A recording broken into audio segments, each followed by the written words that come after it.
Hi అండి. ఈ రోజు నేను మీ ముంగడికి తీసుకొచ్చిన ఫోక్ సాంగ్ వచ్చేసి ఉన్నది ఒకటే బతుకు అనేసి ఒక నీట్ అండ్ ఫేర్ ఒక రియల్ లైఫ్ లో ఎట్లా జరుగుతుంది ఆ పరిస్థితులను సాంగ్ రూపంలో రాయడం జరిగింది, తీయడం జరిగింది అన్నట్టు. ఆ సాంగ్ ఉన్నది ఒకటే బతుకు అనేసి ఈ ఫోక్ సాంగ్ అన్నట్టుగా చాలా బాగా తీశారండి.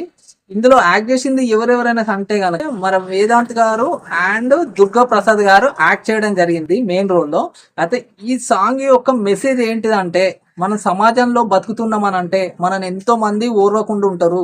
మనం మంచిగా బతుకుతున్నాం, మన ఫ్యామిలీతోనైనా మన ఫ్రెండ్స్తోనైనా ఎవరితోనైనా కలిసి బతుకుతున్నామంటే చూసే వాళ్ళు మన పైన ఎంత కక్ష కట్టుకుంటారు, ఎన్ని విధాలుగా మనని శాపాన్ని ఇస్తారు, ఎన్ని విధాలుగా మనల్ని చెడు ఓరుకుంటారు, మన బాగు కాకుండా చెడు ఓరుకుంటారు అనేసి మనము ఎవరి కోసం బతకొద్దు.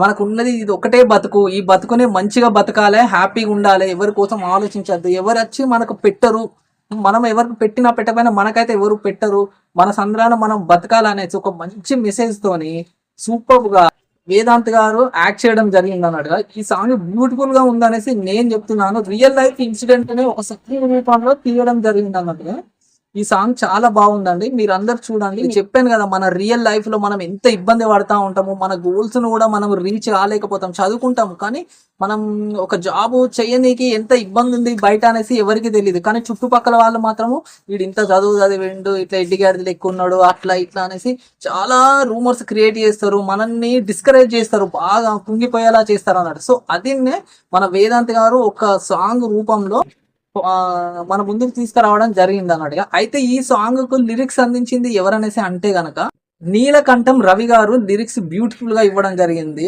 రియల్ లైఫ్ ఇన్సిడెంట్స్ అన్ని ఆధారంగా చేసుకొని ఈ సాంగ్ లిరిక్స్ రాయడం జరిగింది. మ్యూజిక్ అందించిన వారు మన రమేష్ గారు అందించడం జరిగింది. చాలా బాగా అందించాడు మ్యూజిక్ కూడా. ఈ సాంగ్ తగ్గట్టుగా ఒక ఫ్లో లో వెళ్ళిపోతూ ఉంటుంది అన్నట్టు.